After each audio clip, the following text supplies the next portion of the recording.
3 மாதம் முன்பாக அடைக்கப்பட்ட வாகமன் கண்ணாடி பாலத்தை திறக்க நடவடிக்கை இல்லை. ஓண விடுமுறை நாட்களில் கண்ணாடி பாலத்தை காண வந்த சுற்றுலா பயணிகள் நிராசையுடன் திரும்பி சென்ற நிலை தொடர்கிறது.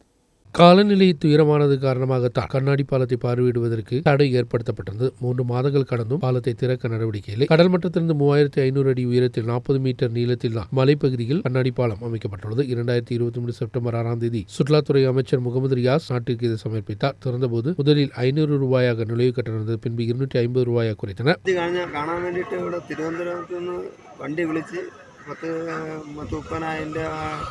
വണ്ടി വിളിച്ചാണ് വന്നത്. എന്നിട്ട് ഗ്ലാസ് ബ്രിഡ്ജ് കാണാത്തതിൽ വളരെ വിഷമമുണ്ട്. നമ്മളാകെ നിരാശയിലാണ്. കാര്യം ഇത്രയും വലിയ കാലാവസ്ഥയിൽ, നല്ല കാലാവസ്ഥയിൽ ഈ ഗ്ലാസ് ബ്രിഡ്ജ് തുറക്കാത്തതിൽ വളരെയധികം നിശ്ചയിക്കുന്നു.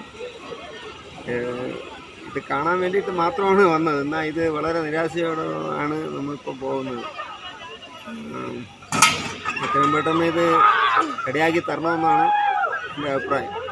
கண்ணாடி பாலத்தை கேட்டறிந்த ஏராளமானோர் தான் இங்கு வருகிறது. ஒரு நாள் 1500க்கும் மேற்பட்ட சுற்றுலா பயணிகள் தான் கண்ணாடி பாலத்தை பார்வையிடுவதற்கு வசதிகள் செய்யப்பட்டது. ஆனால் இதன் 2 மடங்கு தான் சுற்றுலா பயணிகள் வருவது. ஒரே நேரம் 15 பேருக்கு இதில் செலவு செய்யலாம். ஒரு நபருக்கு 5 நிமிடம் மட்டும்தான் அனுமதி. 9 மாதம் கொண்டு டிடிபிசிக்கு 1.5 கோடி ரூபாய்க்கு மேல் வருமானம் பெற்று தந்துள்ளது. மே 30ஆம் தேதி துயர காலநிலையை தொடர்ந்து மாநில சுற்றுலாத்துறை டைரக்டர் உத்தரவின் அடிப்படையில் தான் கண்ணாடி பாலம் அமைக்கப்பட்டது. காலநிலை சாதகமாக மாறியும் பாலத்தை திறந்து கொடுக்க இதுவரை நடவடிக்கை இல்லை. பாலத்தில் ஏறுவதற்காக வரக்கூடிய பல சுற்றுலா பயணிகளும் நிராசையுடன் திரும்பி செல்ல வேண்டிய நிலை உள்ளது.